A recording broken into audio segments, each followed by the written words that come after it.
Morning Marianas. It is 6:10 a.m. on Monday, August 1, 2022. I'm Troy Torres. And I'm Danielle Baza. And when we come back, we'll bring you the top stories from Kandit in our agenda today. As a defense attorney, I've represented many people who, if they weren't poor or they had received a higher education, may have taken a different path. As senator, I will propose a scholarship for those whose struggles are less academic and more financial. Let's keep our university full, not our prison. I'm Thomas Fisher. I not only approve this message, I wrote it. Paid for by Tom for Guam, Drake Diaz, Treasurer.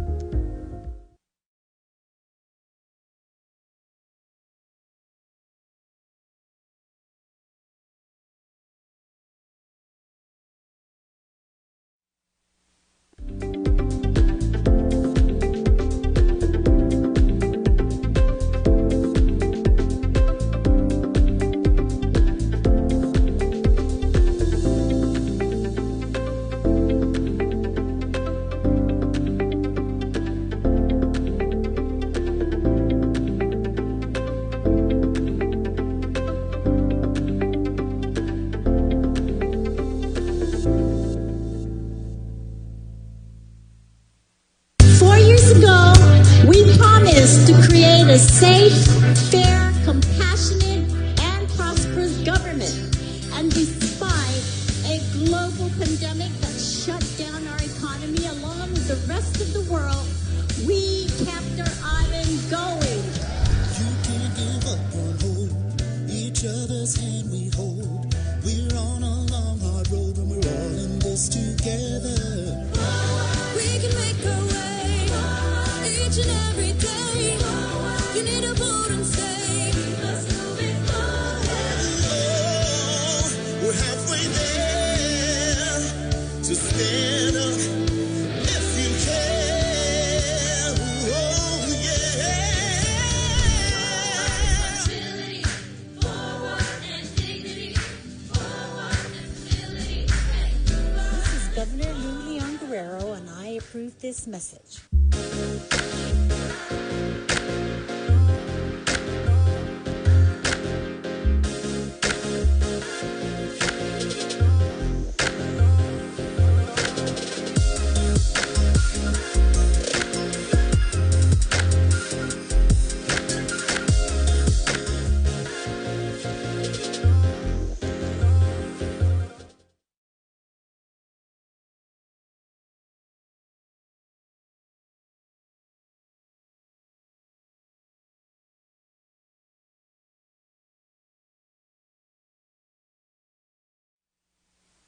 Welcome back for real this time. Police are investigating the death of a 69-year-old inmate at the Guam Department of Corrections. According to DOC Major Anton Uggan, on July 31, 2022, at about 6:53 p.m., an officer assigned to Minimum In Unit, Post 24, requested for assistance for an injured inmate. The inmate was transported by ambulance to Naval Hospital. At about 8:06 p.m., the inmate was pronounced dead. The incident was reported to the Guam Police Department, and they are conducting their investigation. DOC's Casework Division will be contacting the inmate's next of kin. The Democratic Party of Guam is the subject of controversy again after its attorney, Vanessa Williams, posted a sample ballot on her social media page with 12 candidates' names crossed out. In her post, Ms. Williams encouraged voters to copy her sample ballot and vote early. The names she crossed out included gubernatorial candidates Michael San Nicolas and Sabrina Salas Metanani, congressional candidate Talina Nelson, and 9 Democrat senatorial candidates: Speaker Therese Terlahi, Jonathan Savares, Chris Barnett, Senator Joe San Augustine, Senator Amanda Shelton, John Ananich, Dave Duenas, Franklin Bunker Meno, and Armando Dominguez. Ms. Williams reportedly issued a response informing the party leadership of her intent to resign from office. It appears more Chinese nationals are landing on the island as the local government response is that the issue must be a federal response. Here is footage from this weekend, courtesy of a Candid viewer.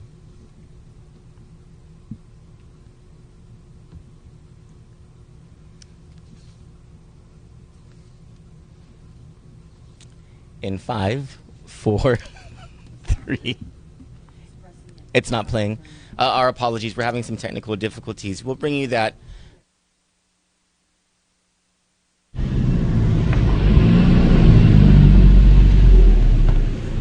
Hi. Where you guys came from?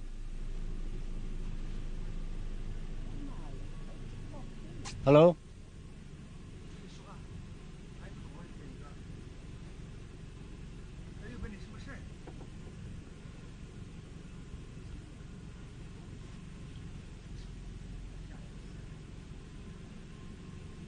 Hey. Where you guys came from?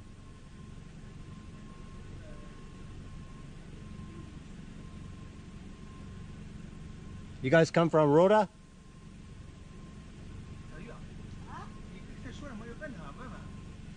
I don't know English, small English, I don't know.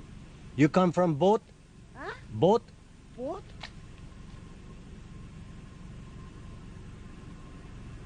I don't know English.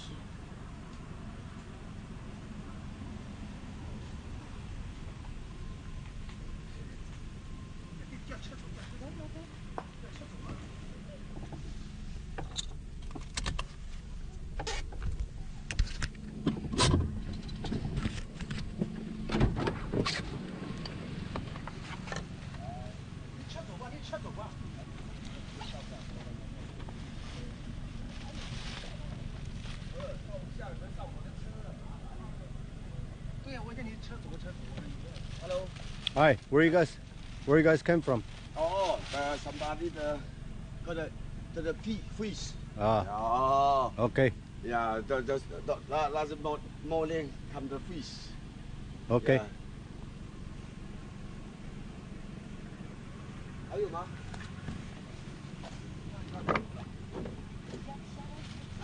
那你们都人家接走了，你们干嘛不让人家接走呢？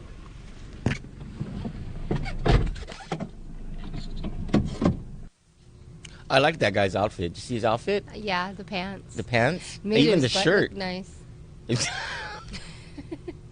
The pockets matter. I don't know how many bloopers we're going to have for the Kandit Christmas party this year. It's going to be quite a bit.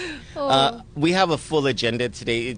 We just came back from a long weekend. We didn't work on Friday because there was the GMA debate. We'll talk about that in a second. And we had to break down over at the Hilton, bring everything back here, have a couple of drinks as a nightcap. So we didn't work on Friday. We got some work done on Saturday. We brought you that story. We broke the story about the Democratic Party's attorney, Vanessa Williams, sending out that social media thing, I guess encouraging voters to go and vote early and vote for the candidates in the Democratic Party who she wanted, I guess. There? Yeah, the comments are lit. Yeah. There's a particular comment that I'm going to bring you later today. I'm not sure if it'll be later today because we have a lot of live shows today. So this is part of our agenda. Today we have Vince Borja, Republican candidate for senator, coming into studios in just a few minutes, actually, at 7 a.m. He'll be here for our candidate show, To the Point. We look forward to interviewing him. It'll be our first interview with him, and he just seems like a sensible guy, like a smart, sensible guy. And I don't know why he didn't make it in the last election. Because he seems to have, he's easy on the eyes.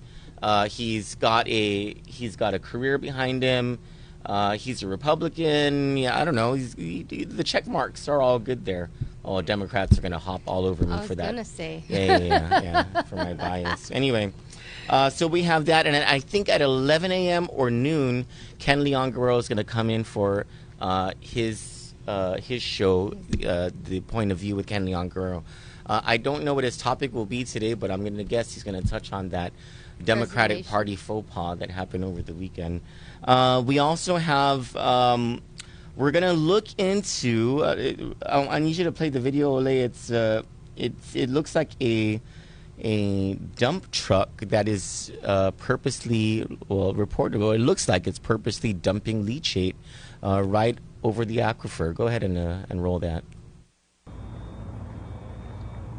This truck is here, and I think he's letting out waste. It stinks. It's a Lago truck. It smells so bad. Look at that waste. It's disgusting. Can you just imagine what that smelled like? I know. And we'll take a closer look into Rotten that. eggs, dead bodies. I meant last week to bring you a story about how a former Leon Guerrero administration cabinet member, Celestine Babalza, produced evidence of what appears to be a conspiracy by the Leon Guerrero administration to create a social media troll farm. We'll have that story for you. And our top story today, there's another land scam that has been, that we are looking into new filings in the Superior Court of Guam that show the alleged theft of land from the Kenga family. If you're not familiar with what this land might be, it's that property where you go past Ada's funeral home. Here's Ada's, and on that same side, there's that hill where there was always the 98 or the Jerry signs that were there. And I think later on, you see the big Calvo Tenorio sign that was there. So that property, and you go all the way, there's apparently a whole bunch of acreage that's part of the Kenga property. I believe it's lot 3268, if I'm not mistaken. It's just a gigantic property. Apparently, it's being prepared for development of 102 or 106 housing units. So it's a lot of money. Wow. There are allegations that that property was stolen from the Kenya family. So that's going to be our top story today. Get these in-depth stories at candidnews.com. Thank you so much, Danielle, for that. The GMA debate, I said we talked about that just a few minutes ago. We alluded to it. That wasn't exciting. That was better than our debate. That was exciting indeed. And so the first round was boring. The second round was a bit more exciting. That's where you saw Lieutenant Governor Josh Tenorio and Sabrina Salas Matsinani. And let's not sugarcoat it. Despite what my biases are toward Mike St. Nicholas, I had to give that round to Lieutenant Governor Josh Tenorio. He did better than Sabrina Salas Matsinani. Miss Matsinani got her jabs in a couple of times, which is what a lieutenant governor candidate's supposed to do, right? And that's really what they're supposed to do. But it was that third round that sealed the deal. And it would not have been sold for Mike St. Nicholas if he had not taken the gloves off. And I was hoping that we could get footage of that for you in the news cycle this morning, but we're not able to. We'll bring it to you later today.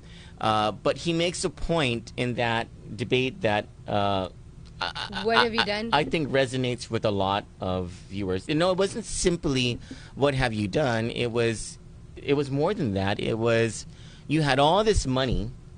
You had more power than any governor has had in the history of Guam. What have you done? Yeah. What have you done? Yes. And so it was a point that I'm sure was not lost in the audience. Well, the reason I'm talking about this is because the GMA is not done with this. Dr. Tom Shea announced just the day after the debate that he is going to have a healthcare forum at his clinic of the gubernatorial teams. And so we're going to look forward to covering that. We're very excited about that. Is anything that has to do with Dr. Tom Shea and healthcare and public policy is exciting. Hats off to my nephew Kai Akimoto for the wonderful job that he did as the moderator of the GMA debate. I gotta say, Kai is Dr. Vince Akimoto's son, and he just, you know what, to be able to never have done something like that before and to step up to the plate like that, boy, he did better than he did better than Patty Arroyo did in that 2010 GMA debate. Way better than Patty, yeah. Times are changing, and so are the people in you media. know, hey, I just call it like I see it. We're excited this month to bring you a new show on Kandit, a Filipino talk show, Saturdays with Sally. You'll be hearing more about that. Sally's been coordinating with our production team here, with Eric and with Isaac, on bringing the show up, getting the backdrop. This is going to be some exciting stuff. Now we ask you to join us in turning our attention to the Ray Gibson Show on 93.3 FM The Point, on Facebook Live at The Point Guam. For Kandit News, I'm Troy Torres. And I'm Danielle Baza. Have a great morning.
The Jones Act is a 1920 law justified on national security grounds as a means to bolster the U.S. maritime industry. It restricts domestic shipping to vessels that are U.S. built, U.S. owned, U.S. flagged, and U.S. crewed. However, this law boosts cost by banning foreigners from competing and forcing Americans to purchase ships that are up to 8 times more expensive than those built in other countries. The result is higher transportation costs. Shipping oil from Texas to the Northeast, for example, costs 3 times more than importing oil from Africa. Ultimately, consumers foot the bill. In addition, higher shipping costs push freight from ships onto other sources of transportation, such as trucks, which means more traffic and pollution.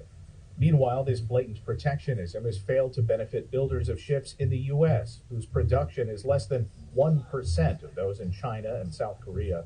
Domestic builders have seen over 300 shipyards close since the early 1980s. Jones Act defenders claim the law ensures adequate U.S. ships during times of war, that during U.S. deployments during Operations Desert Shield and Desert Storm, foreign-flagged commercial ships carried twice as much equipment as their U.S. counterparts.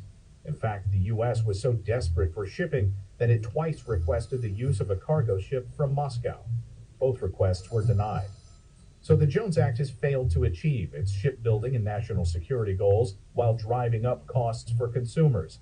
It's time for this outdated, costly, and ineffective law to be repealed. It's time to end the Jones Act.